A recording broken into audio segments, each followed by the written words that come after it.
जंगल से निकालने का और उन्हें आत्मनिर्भर बनाने की निर्णायक भूमिका ये सहकारिता ने इसमें निभाई है।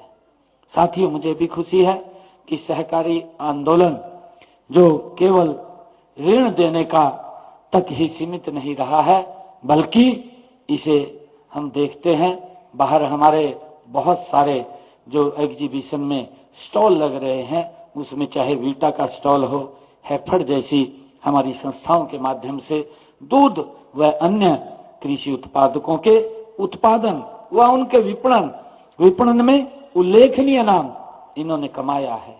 साथियों, मुझे खुशी है इसके अलावा आवास उपभोक्ता वस्तुओं की आपूर्ति तक भी इन्होंने पहुंच बनाई है। मुझे खुशी है साथियों, बड़ी खुशी की बात भी है कि हरियाणा में सभी 19 जिला केंद्रीय सहकारी बैंक द्वारा प्रदेश में 3 लाख से अधिक किसानों को रुपए किसान क्रेडिट कार्ड वो जारी किए जा चुके हैं।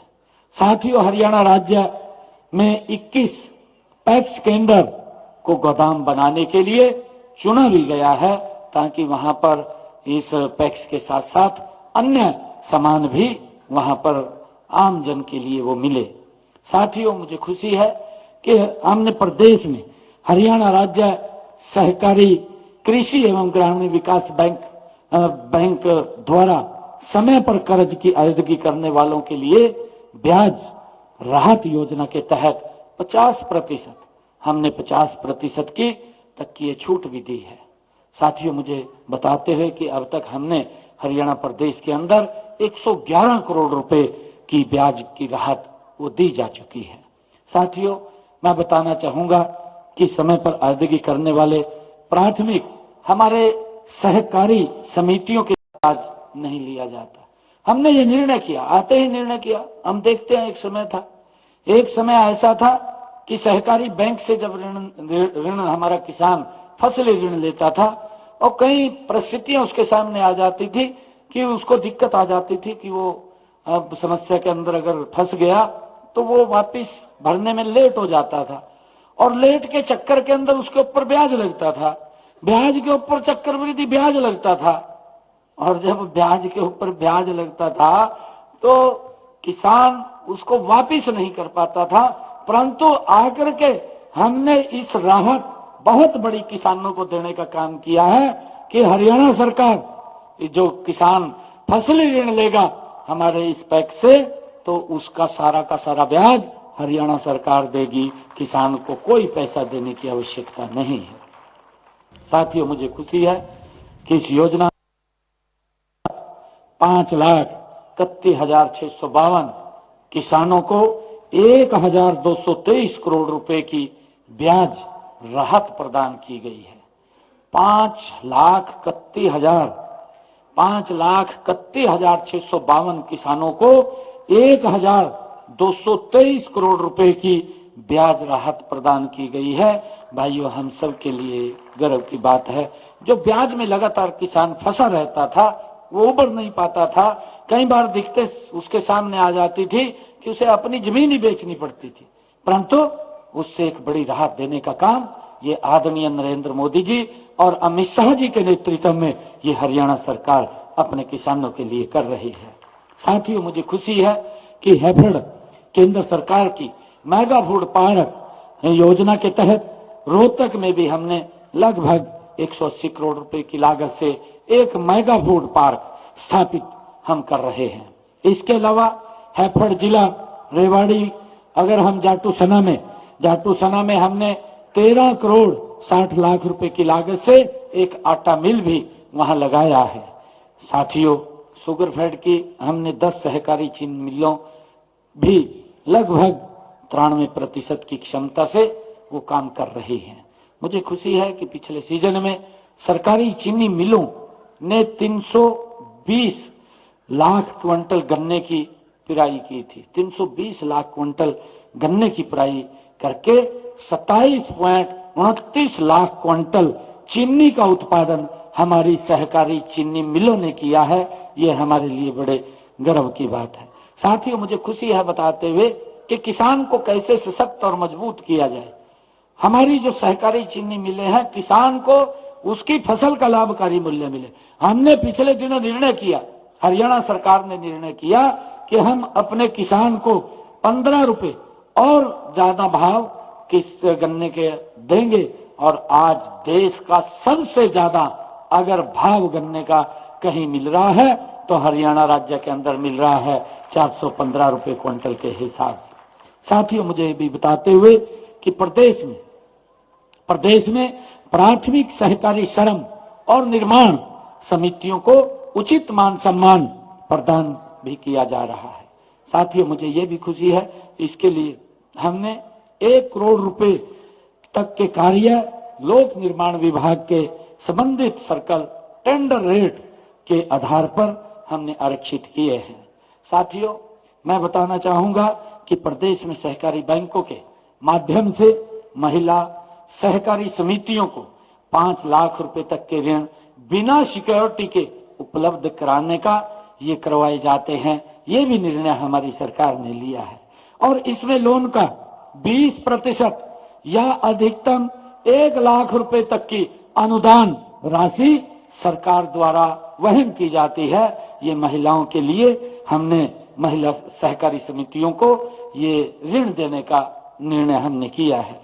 साथियों, इसी प्रकार हमने सब्जी और व फल उत्पादक हमारी जो सहकारी समितियां हैं को अपने व्यवसाय का विस्तार करने के लिए उनको भी हमने 5 लाख रुपए तक का ऋण दिया जाता है।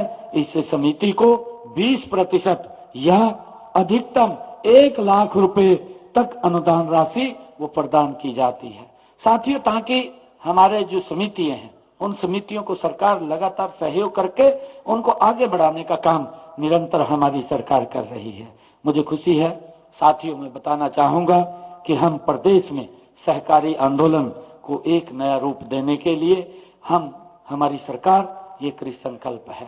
साथियों, हमने सभी प्रकार की सहकारी समितियों के लिए लगभग 40 पहलें हमने की हैं। हमने सहकारिता क्षेत्र को आधुनिक, पारदर्शी और प्रतिस्पर्धी बनाने के लिए एक के बाद एक नई हमने कई कदम इसके लिए उठाए हैं। प्रदेश के सभी, हम सब जानते हैं कि प्रदेश के सभी 710 जो पैक्स हैं उनको हमने कंप्यूटर से जोड़ा है, उनका कंप्यूटरीकृत किया है। साथियों, हम देखते हैं कि हमारी जो पैक्स थी उसके ऊपर से विश्वास उठ गया था। मेरे किसान का विश्वास उठ गया था कि वो बोलता था कि ये पैक्स एक खाली यहाँ पर एक दीवारों का ही खंडर है। हम देखते थे और हमारे किसानों को जो लाभ उससे मिलना चाहिए था वो पिछले दिनों उसके अंदर बड़ी कमी आई है। चाहे उनके MCL के लोन लेने की बात हो, क्योंकि ये पैक्स एक ऐसी ये सुविधा, ये क्योंकि पब्लिक के लिए, लोगों के लिए, हमारे किसानों के लिए, आमजन के लिए ये एक ऐसी सुविधा है कि व्यक्ति वहां से अपने कार्य को जितना आगे चाहे बढ़ा सकता है उसके सहयोग से। परंतु इस प्रकार का एक सिस्टम बीच में खड़ा हुआ कि भाई जो पैसा ले लिया वो पैसा वापिस नहीं करेंगे, उसमें चाहे अधिकारियों को भी, जो वहां उस समय के हमारे अधिकारी थे, उनकी भी उसके अंदर कोई ना कोई गलतियां हो सकती हैं। उसके कारण ये बड़ी दिक्कतों का सामना करना पड़ा। परंतु आज हमने उसको कंप्यूटराइज किया है ताकि अगर कोई भी व्यक्ति उसमें 5 रुपए भी जमा कराए तो वो 5 रुपए उसके ऑनलाइन वो दिखाई दे, और अगर पैसा निकलवाए तो वो पैसा भी उसका नजर आए। नहीं तो पता नहीं लगता था, ये पता चलता था कि अभी साइन करवा लिए, पैसे निकल गए और उस तक खबर नहीं आती थी। ऐसी स्थितियां थी, लोगों का विश्वास उठ गया था इस संस्था के ऊपर से। परंतु मैं धन्यवाद करना चाहूंगा देश के यशस्वी प्रधानमंत्री आदरणीय नरेंद्र मोदी जी और भारत सरकार के गृह मंत्री, सहकारिता मंत्री आदरणीय अमित शाह जी, जिनकी दूरगामी सोच के आधार पर किसानों को सशक्त और मजबूत, समाज को सशक्त और मजबूत करने का निर्णय किया। इसके माध्यम से हमने सभी की सभी 710 जो हमारी पैक्सें हैं उनको कंप्यूटर से जोड़ने का काम हमारी सरकार ने किया है। साथियों, इसमें से अब तक हमने 715 पैक्स, ई पैक्स भी उनको बनाने का काम हमने किया है। और आप जानते हैं कि पैक्स ये सहकारिता की ये रीढ़ की हड्डी का काम करती है। इनके डिजिटल होने से पारदर्शिता आई है, भ्रष्टाचार रुका है और किसानों को, हम सब जानते हैं, किसानों को ऋण मिलने को लेकर के अन्य सेवाओं तक सब कुछ ये आसान हो गया है। अब दिक्कत नहीं आएगी और किसान को या आम व्यक्ति को इसका लाभ वो मिलेगा। साथियों, मैं कहना चाहूंगा कि पैक्स के लिए मॉडल बॉयज लॉज बनाए गए हैं, बाय लॉज बनाए गए हैं। हमने जो पैक्स के लिए जो नए हैं उनके मॉडल बाय लॉज बनाए हैं। पहले पैक्स का काम केवल ऋण देना था, हम सब जानते हैं, लेकिन अब हमारी नीति के तहत यही पैक्स 25 से ज्यादा अलग अलग काम, जिसका जिक्र हमारे मंत्री जी ने भी किया है, 25 अलग अलग काम वो कर सकती है। आपके गांव में सहकारी समिति कॉमन सर्विस सेंटर चला सकती है, जिसका जिक्र हमारे विजेंद्र जी ने भी किया है, जो कोऑपरेटिव के एसीएस हैं, और हमारे मंत्री जी ने भी इस बात का जिक्र किया है कि हमारी जो सहकारी समिति है वो अन्य 25 काम भी इसके माध्यम से कर सकती है, जिससे आम जन को उसका लाभ मिले और आम जन उससे लाभान्वित हो। इसके अंदर चाहे सीएससी सेंटर की बात हो, पंप, पेट्रोल पंप वो जी चला सकती है, एलपीजी की एजेंसी ले सकती है, हमारी जो ड्रोन से खेती की मदद में भी ये कर सकती है। यानी कि गांव की जो समिति है, गांव की समृद्धि का ये सेंटर बन रही है। ये आदरणीय प्रधानमंत्री जी और आदरणीय अमित शाह जी की दूरगामी सोच है। जो हमारी गांव की समिति है वो गांव के सेंटर की समृद्धि बन रही है, ये हमारे लिए बहुत गर्व की बात है। साथियों, सबसे बड़ा कदम हमने सहकारिता क्षेत्र में दुनिया की सबसे बड़ी अन्न भंडारण योजना हम शुरू कर रहे हैं। आप कल्पना कीजिए कि देश के हर ब्लॉक में सहकारी समितियों द्वारा बड़े बड़े गोदाम वो बनाए जा रहे हैं। इससे क्या होगा? इससे देश में अनाज की बर्बादी नहीं होगी। नहीं तो हमारे किसान को आप देखते भी हैं कि बाहर गोडाउन खुले में अनाज लगा रहता है, बरसात के अंदर खराब हो जाता है, खराब होकर के खाने योग्य भी नहीं रहता। वो मनुष्य के खाने योग्य तो नहीं रहेगा, परंतु पशु के खाने योग्य भी नहीं रहेगा। इस प्रकार की स्थिति हो जाती है। परंतु अब हमने इन सहकारी समितियों द्वारा बड़े बड़े गोदाम बनाए जाएंगे, ये भी हमने निर्णय किया है। साथियों, इससे देश की अनाज की बर्बादी वो रुकेगी। हमारे किसान भाई बहन अपनी उपज जो मजबूरी में कम दाम पर बेच देते थे, अब उनको गोडाउन में रखने का उसका समय मिलेगा और वो उससे अपना लाभकारी मूल्य भी कमा सकेंगे, ताकि अगर कई बार जब ज्यादा प्रोडक्शन हो जाती है तो बाजार के अंदर उसके भाव कम चले जाते हैं, परंतु जब वो उसको स्टोर कर लेगा, इस गोडाउन के अंदर रखेगा, तो उसको अपनी फसल का भी लाभकारी मूल्य मिलेगा। इन गोदामों में जो सामान वो रखेंगे, जब बाजार में सही दाम मिलेंगे तब वो उसको बेच भी पाएंगे। साथियों, हमने सहकारिता को केवल खेती और दूध तक सीमित नहीं रखे हैं। साथियों, मैं बताना चाहूंगा कि हम इसे नए क्षेत्रों में भी हम इसको विस्तार दे रहे हैं। हमारी सरकार निरंतर इसको लेकर के काम कर रही है। हमारा प्रयास है कि किसान उत्पादक भी बने और प्रोसेसर भी बने, किसान उत्पादक भी बने और प्रोसेसर भी बने और निर्यातक भी बने। ये हमारी सोच है। यह सपना सहकारिता के माध्यम से ही साकार हो सकता है। ये सहकारिता के माध्यम से ही वो अपने सपने को साकार कर सकता है। जैसे हम सब देखते हैं कि आदरणीय प्रधानमंत्री जी ने पिछले दिनों एफपीओ यानी किसान उत्पादक संगठनों को भी सहकारी समितियों के साथ जोड़कर एक नई ताकत इसको दी जा रही है। साथियों, मुझे ये बताते हुए कि आज इस मंच से मैं विशेष रूप से हरियाणा के युवाओं को ये आह्वान भी करता हूं कि आप पारंपरिक सोच से बाहर निकल करके सहकारी समितियां बनाइए। हमें उस तरफ बढ़ना पड़ेगा।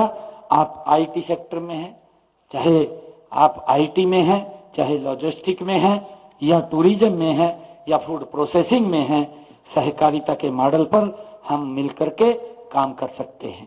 साथियों, हमारी सरकार लगातार युवाओं की युवाओं को आगे बढ़ाने में वो मदद करने के लिए हर कदम पर उनके साथ खड़ी हुई दिखाई देगी। डिजिटल इंडिया का लाभ उठाकर मैं युवाओं से ये भी कहना चाहूँगा कि डिजिटल इंडिया से लाभ उठाकर आप अपनी सहकारी समिति को एक ग्लोबल ब्रांड के रूप में भी बना सकते हैं। हम देखते हैं अगर राष्ट्रीय इस प्रकार का कोई सेमिनार होता है, उसमें जो हमारी सहकारी समितियों से ऐसे लोग निकल करके आते हैं जिन्होंने अपना छोटा काम शुरू किया, आज वो दुनिया की, भारत की जानी मानी उनमें से, इसके माध्यम से हस्तियों में से है, जो इस सहकारिता के माध्यम से अपने काम को धीरे धीरे करके आगे बढ़ा रहे हैं और सरकार उसमें सहयोग करती है।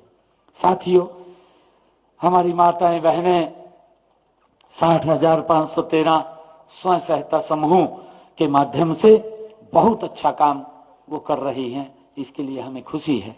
साथियों, ये सहकार का ही एक रूप है, हम सब जानते हैं। अब हमें इसे अगले पायदान पर और आगे ले जाने की आवश्यकता है। आप आचार, हमारी जो सेल्फ हेल्प ग्रुप की बहनें हैं, उनको कितना सहयोग सरकार इसके माध्यम से, उनका भी एक ग्रुप बना होता है और उस ग्रुप के माध्यम से निरंतर सरकार बहनों को सशक्त करने का काम करती है, उनको आगे बढ़ाने का काम करती है।